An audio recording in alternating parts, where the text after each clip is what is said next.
Cultural performances, Filipino products at mga paboritong pagkaing Pilipino ang itinampok sa pangalawang Tayo event sa Ontario. Silipin ang one-day Filipino celebration sa loob ng isang mall sa report ni Paula Saraza.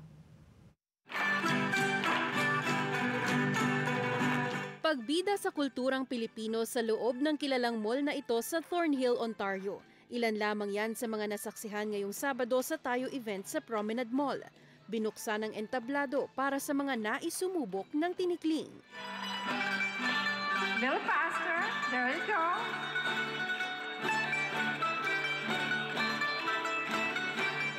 How does it feel trying it out, sharing your culture in front of a crowd, not just with Filipinos?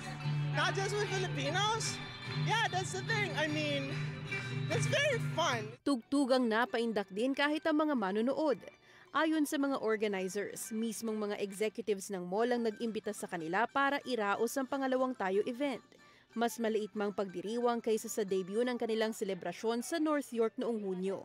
Ramdam nila ang lumalaking kagustuhan mula sa mga Canadians na makilala pa ang Filipino community. They asked us if we wanted to bring Tayo inside the mall and celebrate also the culture, do something like a baby Tayo inside the mall. So we were actually happy and thrilled na naisip nila na parang ang activity or the event that we did was a successful one and they wanted to also bring that success here. Is it your first time joining a Filipino event? Oh yeah, first time. Exactly. Yeah.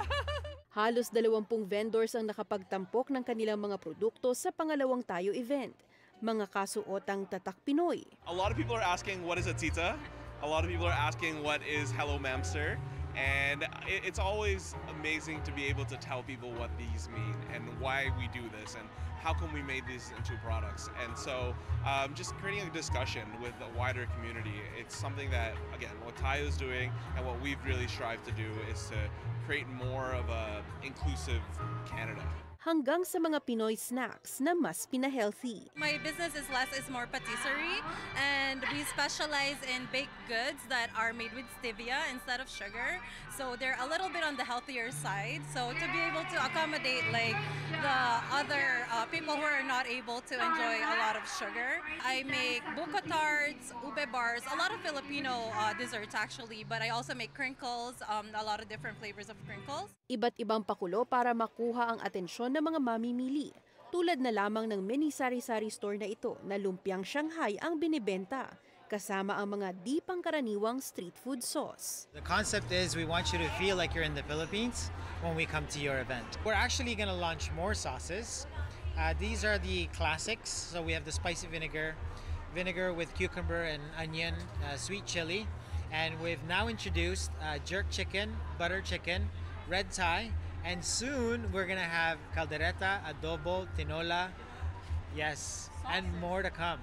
Makikita raw sa tagumpay ng kanilang pangalawang event ang tunay na kahulugan ng Tayo at kung paano ito na ibabahagi at tinatanggap sa iba pang mga komunidad sa Canada.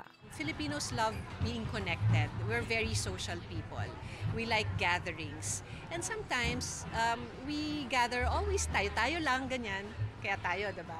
But then we want to expand that Tayo to the rest of the Canadian community. It's something easy to pronounce. So even non-Filipinos can pronounce the word Tayo, and when they find out the meaning of what Tayo is, it becomes more meaningful. Ayon sa mga organizers, hindi ito ang kanilang huling event ngayong taon. Tumutok lang sa kanilang mga social media pages para sa susunod na Tayo event sa GTA. Paula Saraza, Omni News, Thornhill.